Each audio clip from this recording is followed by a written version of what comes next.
আমার সোনাকে কেড়ে নিয়েছে, নিয়ে আমাকে রাস্তায় নামিয়েছে। উনি ডাইনে ছাড়া আর আমি কি বলবো? যদি আমি বিচারটা না পাই তাহলে আমি আত্মহত্যা করবো। আমার না ছোট, আমার না 9 বছর বয়স, তো ঘর ফাঁকা করে দিয়েছে, কোল খালি করে দিয়েছে। সেই আমি ওর জন্য অসম্ভব দাবি করি না, আমি শুধু বলেছি আমি তামান্নাকে ফিরিয়ে চাইনি যে তামান্নাকে ফিরিয়ে দেন, তামান্নাকে লাগবে। আমি ওই অসম্ভবটা সম্ভব করতে চাই না, আমি শুধু চেয়েছি তামান্নাকে যারা মেরেছে তাদেরকে আপনি ছাড়বেন না। আমার ছোট্ট মেয়েকে মেরেছে, সেই ছোট্ট মেয়েকে যারা মেরেছে আপনি তাদেরকে ছাড়বেন না। তাদেরকে আপনি ধরুন, 24 জনকে ধরে অ্যারেস্ট করুন, তাদেরকে শাস্তি দেন, তাদেরকে আজীবন কারাদণ্ড দেন, তাদেরকে ফাঁসি দেন, আপনি ন্যায্য বিচারটুকু দেন। আমার মেয়ে, আমার ছোট্ট মেয়ে তো কিছু বুঝতো না, জানতো না, তো আমার মেয়েকে যারা মেরেছে তাদের ফাঁসি দেন, তাদের বিচার দেন, ন্যায্য বিচারটুকু দেন। বিচার পাচ্ছে না, ভরসা রাখতে পারছে না। কেন? এখনো 14 জন বাইরে আছে, তো সে সারা বাংলা বলছে যে হ্যাঁ হবে, হয়তো বিচার হবে। আমার গ্রামে কিন্তু বলে যে না, বিচার হবে না, ওরা চলে আসবে বাড়ি, ওরা নাকি মমতা দি নাকি ওদেরকে ছেড়ে দেবে, ওরা বাড়ি চলে আসবে। এমন বলছে যে আর কয় মাস পরে কি হবে, নাকি ভোট আছে, আর কয় মাস পরে ভোট আছে, সেই ভোটের আগে মমতা দি ছাড়িয়ে দেবে।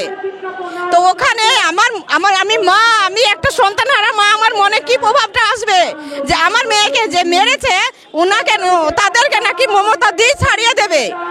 তো তখন আমি সেই মমতাকে কি বলবো, তাকে আমি কি বলবো?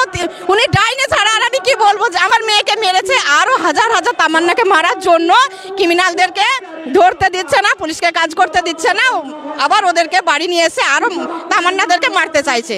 অবশ্যই আমার মুখ বন্ধ করার চেষ্টা হয়েছে, আমাকে মুখ বন্ধ করার চেষ্টা হয়েছে, আমাকে টাকা দিয়ে মুখ বন্ধ করার চেষ্টা হয়েছে, আমাকে সরাসরি হাতে টাকা ধরিয়ে দেওয়া হয়েছে। আমার মনে তখন হচ্ছিল, উনি আমাকে আগে পরিচয় দিয়েছিলেন, উনি নাকি খুব মানিমান্তা গুণী লোক, ওই জন্য আমি খামটা ছিঁড়ে ওনার মুখে মারিনি, অতটুকু সম্মান করেছিলাম। কিন্তু উনি সম্মানের প্রাপ্য নয়। উনি যখন আমাকে টাকা দিয়েছিল, আমার মনে হচ্ছিল আমার খাম ধরার আগে ছিঁড়ে ওর মুখে মেরে দিই, কিন্তু ওনাকে আমি একটু সম্মানই করেছিলাম, যেহেতু উনি আমাকে বলেছিল যে আপনার মেয়ে মারা গেছে, ওই জন্য আমি কষ্ট পেয়েছি, ওই জন্য ওনাকে আমি সম্মানটুকু করেছিলাম। আরও অনেক হুমকি দেওয়া হয়েছে, আমি বাইরে গেলে আমাকে মেরে দেবে, ওর আব্বুকে মেরে দেবে, আমার যারা সহপাঠী আছে, যারা সাক্ষী দেবে তাদেরকে মেরে দেবে।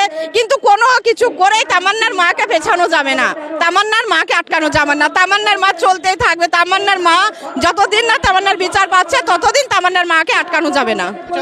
বিচার না পেলে কি করবে? আমি বিচার যখন দেখবো যে সিবিআই বিচার দিচ্ছে না, কোর্ট বিচার দিচ্ছে না, প্রশাসন কেউ দিচ্ছে না, তখন আমি নিজে আত্মহত্যা করব। আমি আজকে কলকাতার এখানে এসে বলে যাচ্ছি, এইটুকু আপনারা ভাববেন আমি সেই গ্রাম থেকে এসেছি এখানে আমার মেয়ের বিচারের জন্য। আজ আমি এখানে এসেছি শুধুমাত্র আমার মেয়ের বিচারটা পাচ্ছি না তাই জন্য। তো যদি আমি বিচারটা না পাই তাহলে আমি আত্মহত্যা করব। আমার আত্মহত্যা যখনই আমি রায় দিয়ে দেবে যে ওরা ছাড়া পাচ্ছে, কি ওদেরকে কিছুদিনের জন্য আটকে রাখা হয়েছিল ছাড়া পাচ্ছে, এমন হবে, তখনই আমি আমার নিজে আত্মহত্যা করব। এছাড়া আমার আর কিছু করার নেই। মমতা বন্দ্যোপাধ্যায়কে আমি আবার বলবো বিচার দিতে। আপনি বিচার দিন, আপনি তামান্নাকে ফেরাতে পারবেন? আচ্ছা, আপনার কাছে মমতা দিকে আমি বলবো, আপনার কাছে সারা দুনিয়া আছে, পুলিশ প্রশাসন আছে, মানে সমস্ত কিছু আপনার কাছে অনেক ক্ষমতা। সেই ক্ষমতা থেকে আপনি কি আমার তামান্নাকে ফিরে দিতে পারবেন? তো আপনি কি পারবেন আমার তামান্নাকে ফিরে দিতে, আমার কোল ভরে দিতে, আমার ঘর খালি করেছেন ঘর ভরে দিতে? আপনি পারবেন না। তো যতটুকু পারবেন অতটুকু দেন। আপনি যারা মেরেছে সেই 24 জনকে শাস্তি তো দিতে পারবেন, আপনার এত ক্ষমতা আছে, তো শাস্তি দেওয়ার ক্ষমতা আছে, তো আপনি শুধু শাস্তি তো করে দেন।